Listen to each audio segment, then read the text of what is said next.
In the beginning, in Dutch, I'm Swedish, but in Dutch there's this saying called gunfactor. Okay, I'm not gonna ask you to pronounce that. Imagine that you feel like a cappuccino. You walk out your door and you have this cappuccino stand right next door, but you choose to take the one that is 3 blocks away. Same price. Why are you going to that guy over there? Why are you going through that hassle? It's because you shouldn't. You think he deserves it. He has something that you feel like, no, I'm willing to go that extra mile. I think that getting your first customer, you need to find. I ended up moving abroad from Sweden to the Netherlands, and I started hospitality school, and right from there started Oaky actually. So that was my first thing, and I'm still doing it. It's been 10 years, believe it or not. It's crazy. So it got started with me and 2 other guys who knew nothing about technology, nothing about SaaS. We had a lot of passion, and I think we had the one thing that is the most important thing as a founder, and that is that you just never give up. Dive into the latest episode where I sit down with Erik, CEO and co-founder of Oaky. Oaky is revolutionizing upselling in the hotel industry with its hyper-personalized automated upselling engine. We delve into Erik's strategies for acquiring early customers and scaling, especially in markets with high entry barriers. If you are a founder navigating challenging markets, this is a must-watch. Tune in and share your thoughts. Welcome, Erik, to Everyday Leadership. Thank you for taking your time from your busy schedule and being here at late in the evening for you. I also have a lot of admiration for how you cracked hospitality industry, and I'm sure today's episode will be a tremendous learning for a lot of the aspiring founders. With that, so Erik, so why don't you quickly introduce yourself and sort of give us a context of who you are and how did you end up where you are today? Yeah, thanks so much, Pradeep, and pleasure to be on the pod. So thanks so much for having me. So yeah, I'm originally Swedish. I now live in Amsterdam with my beautiful wife and 2 kids, having a third one in March. So it's busy on the home front. I studied hotel school. Prior to that, I was for about 5 years working as a professional playing poker, out of all things. When I was 18, everyone started playing poker for a year, and then everyone stopped, and I continued for a couple of years. So that was my livelihood for quite a while, and also always had a big passion for music. So I started DJing. So I've done that, but eventually started a hotel school, and that took me into hospitality. I have like this personality, love to make people feel good, and every time when I was broke playing poker, I used to go and make money on in restaurants basically, and then I would make $1,000, $2,000, euros, put it back on the poker table and spin it up. So I knew that I liked being around hospitality in a way. And then when I was kind of done with that poker life, I ended up moving abroad from Sweden to the Netherlands, and I started hospitality school. And right from there started Oaky actually. So that was my first thing, and I'm still doing it. Now it's been 10 years, believe it or not. Crazy. So it's got started with me and 2 other guys who knew nothing about technology, nothing about SaaS. We had a lot of passion, and I think we had the one thing that is the most important thing as a founder, and that is that you just never give up. Oaky, our business is basically we help hotels make more money through personalized upselling. So if you imagine that you're a guest, I'm sure anyone listening, you've stayed in a hotel. Typically, you will book a room. Our software is being used by the hotel to reach out to you at numerous stages across the guest journey to try to offer you really relevant deals. So it can be a room upgrade, early check-in, late checkout. If you haven't had breakfast, or you want to rent a bike, or you want to do something in the vicinity, something to see and do, all kinds of things really. And what makes us extra good at this is because we have gathered a whole lot of intelligence and know-how around what you should sell at what price point, when you should sell it, how many deals to offer, etc., to try to get as close to the perfect upsell as you can every time. And that's in a nutshell our business. Yeah. No, what a fantastic journey. Poker to DJ to, just going to hotel school to all the way to coming up with this idea. But clearly, there is a hustler in you that I can clearly vouch for. But, you know, out of curiosity, in the end, was it a net gain with poker or net loss? It was a net gain, but I mean, I had a ton of money and I would just like splurge it on all kinds of crap. So I didn't have a lot of respect for money. Like, it was a lifestyle, right? I don't regret anything in life. But it was how I chose to live my life those couple of years. It was fun. Awesome. And if you sort of look at the idea for the Oaky, it looks very specific, right? So you're trying to, really help, hotels get some extra money from the guests that are already coming in. So you're really trying to add some top line revenue to the hotels. Is this the same idea that you started with? And can you just give us your journey of really coming up with this idea, and how did you really approach this, and also talk about, if you step back a little bit, hospitality. So why did you think that there is some business that you can really do in hospitality side of the world? Is it natural, or just give us a sense of that? Well, actually, then we have to go back to Kuala Lumpur, where I did my final internship for hotel school, where I met Lars, who's one of the co-founders, and we just said, let's start a company together. At that point, I was doing my internship at a mystery shopping company. For those who don't know what that is, basically companies that struggle to get feedback from real customers, they would employ a mystery shopping company that would fake purchase anything and then write like a review about their experience. I was personally responsible for like a big car brand in the Nordics, and I was supposed to get people to go into those shops. The problem is they wouldn't pay so much. So the only people who would be willing to do that work would be kind of students. And I couldn't understand how it was such a big business, mystery shopping, when the feedback that you got was effectively on the basis of people who would never buy the product. So that baffled me a bit. And the first idea for Oaky was actually to build some sort of mystery shopping application and just make it more digitized. We then found an investor, and he's like, okay, kind of interesting, but I kind of believe in you guys. I don't know if I really believe in the idea. But we had no, I mean, we like I said, we were total noobs, right? We had no knowledge about anything really about starting a company, except maybe like for me, everyone in my family are entrepreneurs. So like it was in my blood to do something in this direction. Anyway, so then he just said, where do you have a lot of knowledge? And then we just said, hotels. I knew a lot of people. I had studied hotel school at that point. And we said, in hotels, it would also work great. Get feedback while you're in the hotel. So we that was what we landed on. That was the first product for the first like 3.5 years, quite a long time. We were only a real-time feedback solution that would then basically allow the hotels to hear what Pradeep is unhappy about and follow up on that and kind of make you happy before you leave and potentially leave a bad review. But in that first 3.5 years, what hoteliers would keep asking us is like, how do we make ROI off of this? It's very hard to capture real, tangible ROI from feedback. And everyone kept asking, how can you make me more money?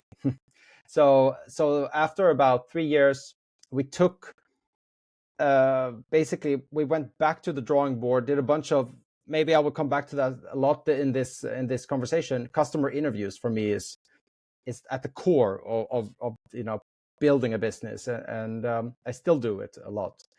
But back then, we really went back, did a lot of interviews, and just asked, how can we make you more money? And one hotelier just said, there is only one company that does anything around upselling at the time. And we looked into it, and we got super excited about having like this captive audience that you could target. You knew quite a bit about them, so you could try to personalize what they would get. And then we built basically a small feature around upselling to a higher room category. And then I really remember like the first time we sold a room upgrade, and we could see that they paid $50 or euros for it. And it was just so black and white how much revenue we had brought to that hotel in that transaction.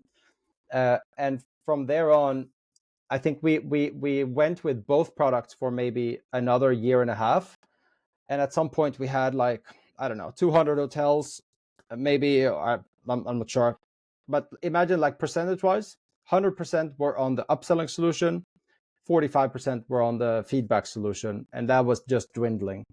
So it became very obvious that the product with tangible ROI was a lot easier to sell. And the issue with feedback was that it had a very small TAM, because it only really served those boutique hotels that had the manpower to really follow up swiftly. If you got feedback and you didn't follow up, it was actually a double negative. So it's a much harder sell in general. So then we took like what we thought would be a hard decision, but it actually turned out to be pretty easy. We just killed our first product after about 4 years, and around 2017 became like a full-fledged upsell business. That looks super organic. Couple of follow-up questions. I know you went around, did some customer interviews where you asked people, hey, how can I make money for you? Now, one question there is, who are these customers? Hotels can be a lot of people, right? So there are different kinds of hotels. And who did you initially talk to? And just talk to us about the experience of interviewing and the kind of questions that you asked, and how did you really conceive this idea around upsell? Did it come from them, or did you envision this based on what they answered for your questions? They came with the idea. One guy literally said it. There's one company in that I know of that he said that is doing this. It brings us money, but I don't think they're doing it very well. Follow-up questions were obviously what could be better about the current solution that you have, but also what is it what would you like to get out of it? But like at the outset, it was very much like, what are your unmet needs about driving more revenue? And like they would come with very complicated things, like a revenue management system, or where you would have to have a whole AI team. I mean, that would have been out of our scope, but this felt like it was something that was tangible. It had a direct application also with what we already had, because we had something during stay, and this would become something prior to the arrival in the journey. So that felt like it made sense. To be honest, back then it was just the type of people I would approach would just be people that I knew, right? And they could own a hostel or a 5-star hotel or 4-star hotel or whatever. I just went through my network. And then I think every time I had an interview, I would ask, who else do you think I could interview? And then I kind of grew the pool that way. I'm pretty sure the way that I did interviews was not nearly as sophisticated as I would do it today. But a learning for me is it's remarkable how much people are willing to share. No, I completely understand. And generally, so a lot of the people who are trying to get into hospitality side of the world, can you just walk us through who are the decision makers here? Like, there are different types of hotels. Some are very affiliate, or some are big chains, and some are boutique hotels. Generally, who are the decision makers who would say, yes, so I like the software, I would love to install it, and then make it available for all our guests? So can you just give us a sense into that? Well, it depends on what product you have, right? For us, it was always the one that managed the money, the revenue managers. That was and still is the decision maker. And then as you grow into on a hotel level, you have the revenue manager, but you have a lot of user personas you need to understand, of course. There are more people that kind of the buyer personas. The general manager is an important one. They care about different things. And then on the more central level, if you're talking about a hotel chain, you would have a similar to the revenue manager, but that would be like the VP, vice president revenue. And instead of the general manager, you would have someone in the C-suite or maybe an SVP. And then you have people who can block it or who can veto, and they are generally like legal, IT, marketing. So there are a lot of people in the buyer and the user persona kind of chasm that you have to understand. But yeah. Awesome. So if I were to really summarize this product, Oaky is, let's say if I'm a guest at a hotel and, I book my hotel from some date to another date, 3-4 days. Oaky would sort of understand this, and then it would then personalize some of the add-ons that I can buy to really maximize my experiences. And if that is the case, I have a bunch of questions there in terms of building a product today is easy, but 10 years back, I'm sure it must have been super difficult finding the right engineers, getting the product. So one, how did you approach the data problem about making sure that you're not invading into someone's privacy, at the same time taking care of data organization? So just give us a journey of building the product. Yeah, I mean, we had no clue about building technology, right? So we basically, the first employee was an engineer, and I think we spent much more resources on product than we did on go to market in probably the first 7 years of the company. We've always had very, very high renewal rates, I think, as a result of that. But also slower sales, I would imagine, certainly in the first years. I would start the company again. I mean, it would be completely different in the starting phase, obviously.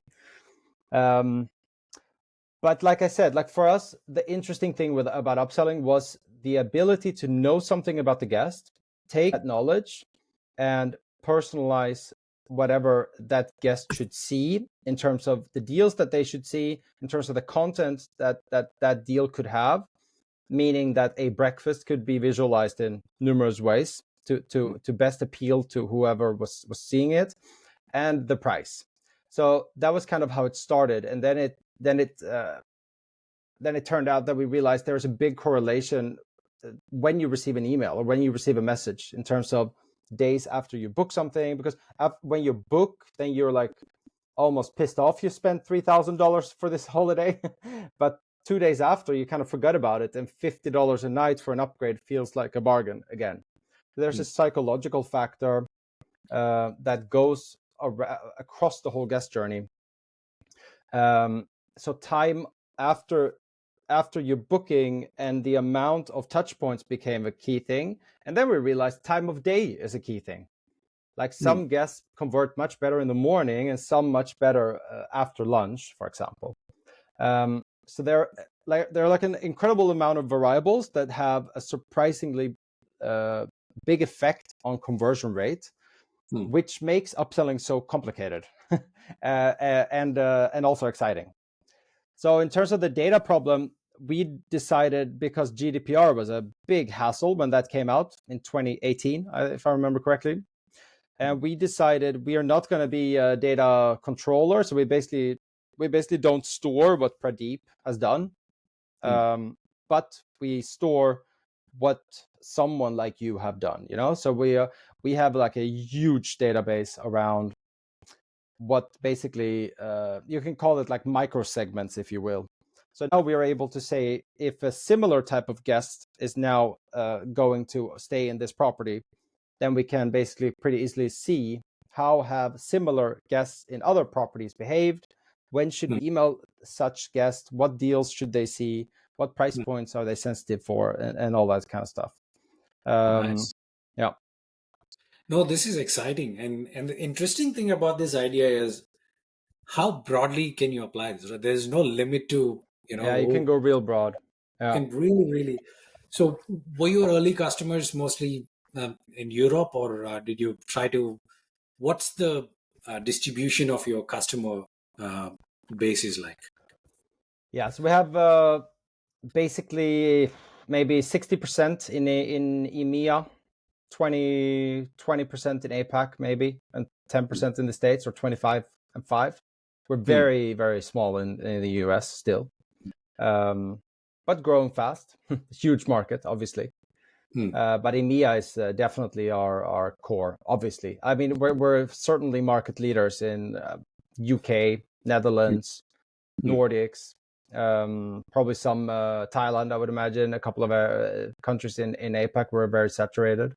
But the hotel space is so big. There's a tremendous TAM, almost no matter what you do. but we only focus really on hotel chains that have high upsell potential. That's like our target customer, our ICP, which we follow quite hard. Nice. And now that you have a good head start, and then you're already there, talking to the guests coming to a hotel, do you have that itch to really expand and add more things into it? Or how do you stay focused on just being this upselling platform and not trying to do other things? Or do you do a lot of other experiments as well? First, we were a pre-arrival upsell solution. Last year, we launched, or 2 years ago, we launched in-stay upselling. So you can basically buy an add-ons during the hotel stay. 6 months ago, we launched front desk upselling. So we basically have built a recommendation engine for the front office agent, so that when you check in, the agent is prompted by what to sell, what to read, and how much commission he or she gets. It's a super successful product. So we are basically expanding like horizontally across the journey. And it's no secret that we want to be the one platform to power upselling across the full journey. It doesn't mean that we have to be the hardware or the software that the guest is interacting with all of the time. We are live in TVs. We're live on like Wi-Fi networks. We could be integrated into booking engines on the booking sites, in kiosks. So the interface is somebody else's, but it's powered by our engine, basically. Nice. So in that regard, we are much broader than what you might see on our website. But we have not dabbled with online check-in or all kinds of other things, which I know a lot of other companies have, for good and for bad. I think we are where we are because we have dared to say no to a lot of things.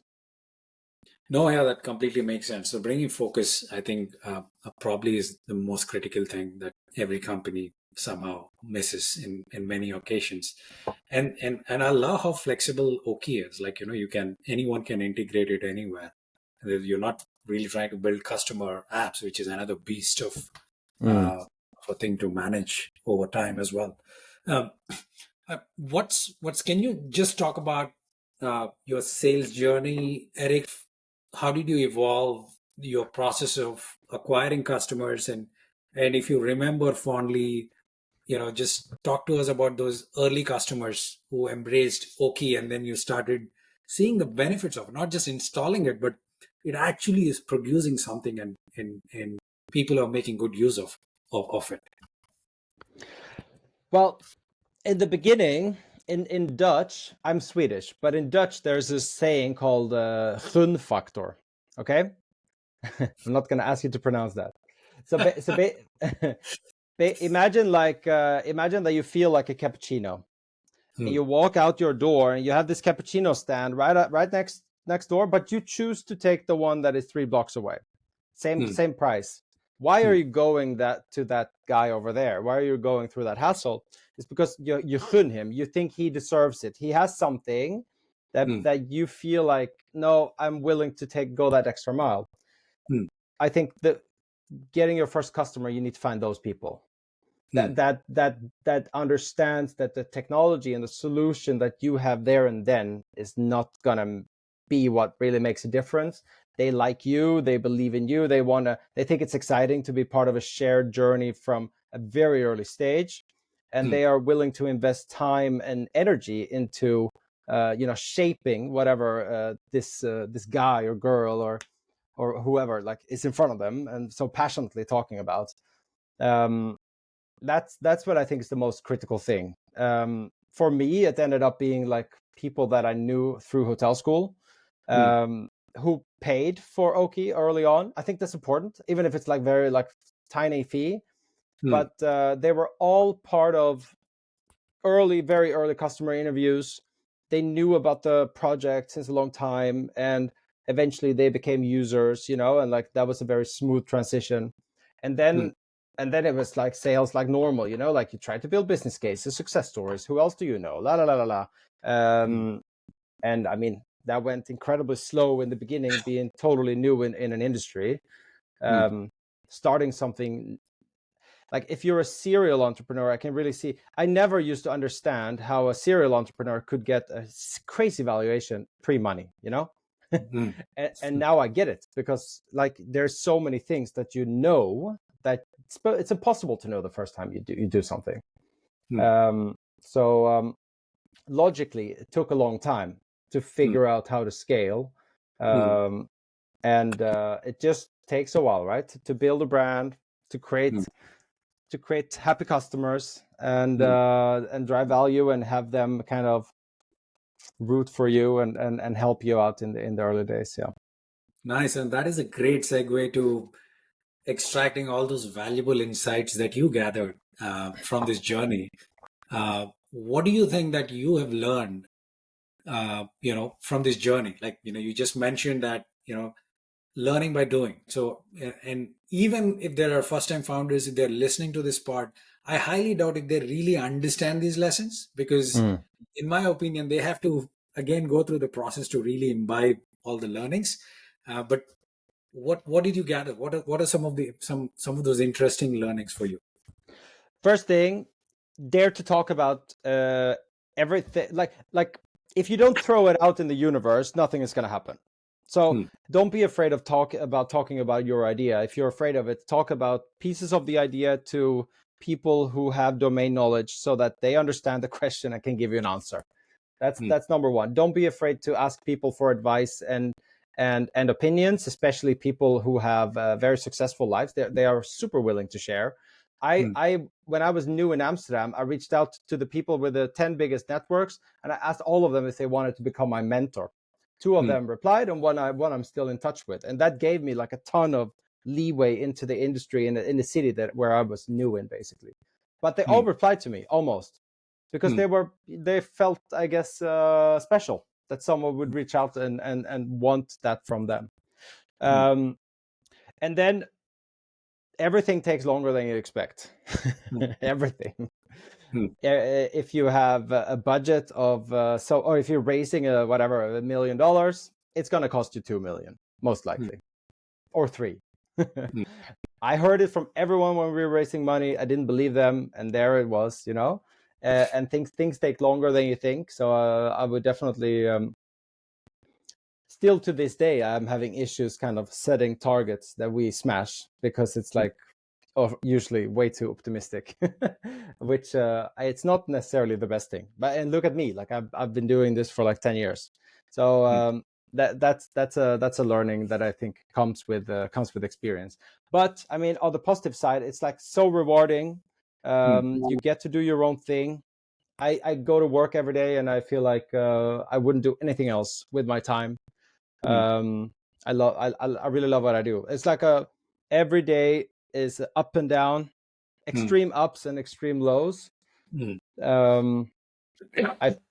The early days are more difficult, I think, because you're very you don't know if you can pay salaries at the end of the month many times, right? But so you don't have that necessarily anymore. But I love what I do, man. I would recommend it to anyone, and all they need to think about is not to give up. If they never give up, they will succeed. Nice. So great to hear all those interesting insights. You mentioned about target. So I have a quick question there. So how do you have about 50 employees at Oaky? Yeah. Is that a good ballpark number? How do you ensure that everyone is sort of rowing in the direction that you want them to, row? Like, you have some targets, and how do you ensure that they stay on top of those targets? Is that something that you've learned? I mean, what are some tactics that you have to stay focused as a company as you're growing? Right now, it's going to be revolving around having a super clear kind of critical number. Here's the one number that we need to hit at the end of the year, and that translates into this number every quarter. That's just one KPI, basically, so that you can have something that you can remember. And then it's about looking at how do we, in the various departments, do the right things to make sure that number happens. That becomes then kind of cross-departmental OKRs or initiatives, which can even be translated down to an individual, what they should be doing, individual basically KPIs, in order to hit that cross-departmental objective that then has an impact on the critical number. And then I think very importantly, making sure that data is accessible and visible, plans and performance visible to everyone at all times. Something that we are working a lot on right now. Like if you don't repeat something like probably 25, 30 times, it doesn't stick. It's another learning. You can't just say something once and imagine that, like think that your team will remember that. You need to repeat it until you feel almost sick about talking about it, and then it sticks. So and it needs to be easy. So part of making things clear and rowing in the same direction, I think, is daring to have the same strategy for an extended period of time without jumping from one thing to another, making it very, very, very simple to understand, tying, from a company to a departmental to an individual level, tying that all together and then making things visible. Nice. And you mentioned OKRs, and I really loved that. And how is it working for you? Like, is it as a framework? Do you think? I mean, I'm also surprised not many people use it, but I think that's a great way to really bring focus, especially at the early stages of building a company. So you're making sure all the initiatives make sense and no one's wasting their time. Is that, To did be you embrace honest, it? we've been using OKRs for like 3 years. I still feel like we totally haven't nailed it. I think we've been using it in the wrong way. This year, next year, we're going to change a little bit how we're going to do it, make it easier. I don't know. It's like one of those things that we just heard that everyone else was doing, so we just thought, let's also do it. and then the way that we implemented it, I don't know if that was the most efficient, but you learn as you move forward, and I do believe in it. Right? It makes a lot of sense. You have a number that you have to hit.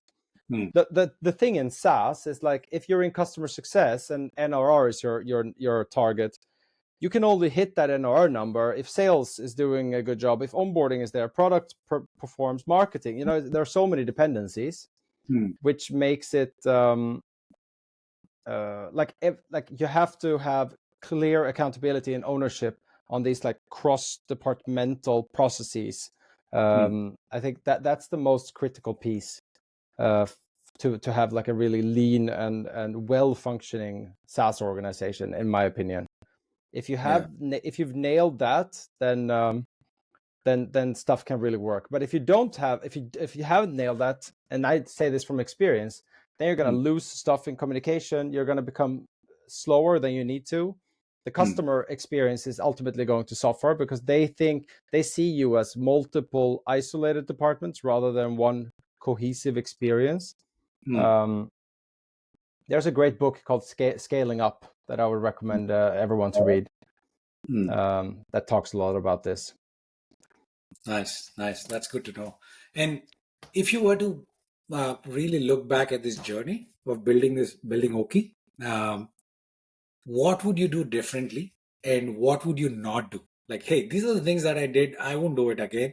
I would do it slightly differently. So, how would you reflect on this 10-year journey? It's not easy to be on something for 10 years.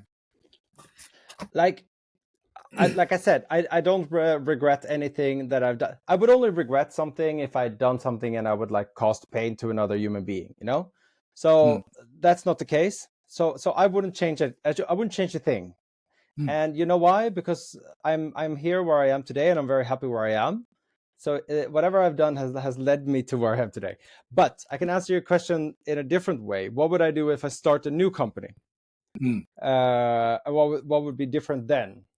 Well, I mean, to be fair, it's also a little bit of an unfair question because it's like I'm going to enter my second venture driving a Porsche, and I started the first one driving a Skoda, So like the outset is so wildly different.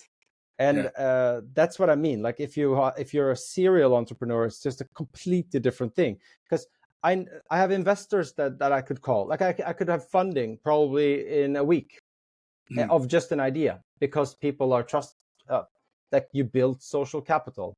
If I stay within hospitality industry, I know a bunch of people. I know how stuff works. There's a lot of things that you just learn that are like, it's not like rocket science. It's not like crazy secrets, but it's stuff that were like bugging us for years, like about integrations. And then we just realized, shit, there's a setting here in that system that allows us to get these reports, blah, blah, blah. And all of a sudden that huge problem was fixed. You know, stuff like that, that some people just know. And like by virtue of doing something for a while, you just know those things. So that's the first thing. But if I was to do anything different, and I would start the company again, it would definitely be to I don't know if it's, to be fair, I don't know if it's different, but the most important thing is people. Like even if you're a SaaS company, at least in the hospitality industry, it's a very white glove industry, and it's people to people, and relationships makes you win deals, even if you have the worst product. I mean, that happens all the time. And if you have great people, you can do great things. So I would rather have fewer great people and like pay them more and make sure that they stick with the company and share equal passion as you, rather than anything else, probably. Because with great people, you can literally do anything. You can fix the product, you can fix the marketing, you can find the customers, you can get the funding, whatever you need. No, completely agreed. And if I were to ask you, what what is your superpower? Let's say I give you an idea, and how would you know if that idea is going to stick or is going to work? Like, you mentioned about starting a next company. I'm sure you've seen some obvious problems, but generally, what is that superpower that you have to really understand whether a particular idea has some market fit or as a possibility? I don't know what superpower I have there. Like I have in hospitality, obviously, and I have a great understanding, right, around guest behavior, how systems work. I know the industry. I know how the buyer and personas and user personas think. But I think my superpower is more like, you can give me anything and I will make someone else enthusiastic about it. That's my superpower. Nice. And we're almost at the end of the podcast, but one question I have for you is, what keeps you up at night now with Oaky? So what is it that you're most excited about, at the same time more worried about? Yeah, like I said, like it's more stable. I don't feel so worried anymore about things. Like it's not so crazy high and low as it used to be, which is almost a little bit sad. Like you shave off those, so that you still experience them, but mentally you don't, if that makes sense. I would worry about people problems. Probably would stick with me the most. It's very important to me that we have a company where people feel excited and motivated and happy, because like that's everything.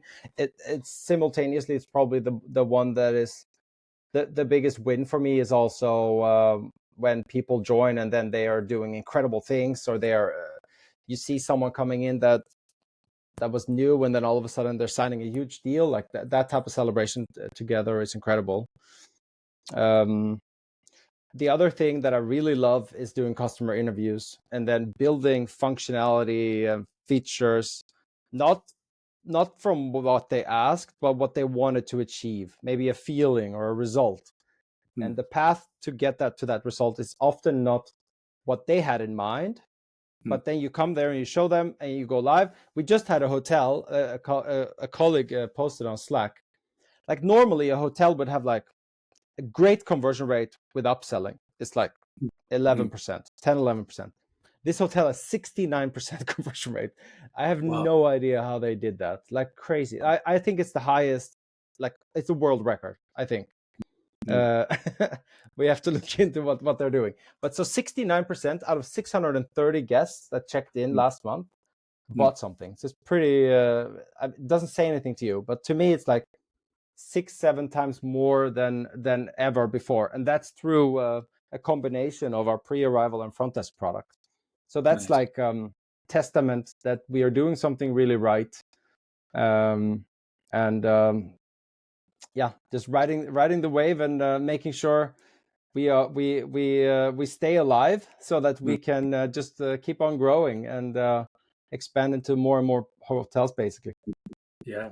And I'm also surprised how a lot of the companies in the US are not embracing this because it's free money. Why would you just want to, not install something like that and just give up on the opportunity? Because every day that you're not installing something like this, you're losing a lot of business. Why would anyone do that? So it just baffles me in a way, but exciting. And thank you, Eric, for all the stories and your journey with Oaky and for all those insights that you brought to the table today. My pleasure. And really appreciate again for being on the show and many thanks. My pleasure, and good luck to all you founders out there. Feel free to hit me up on LinkedIn if there's anything. Absolutely. Thank you, Erik. Thank you.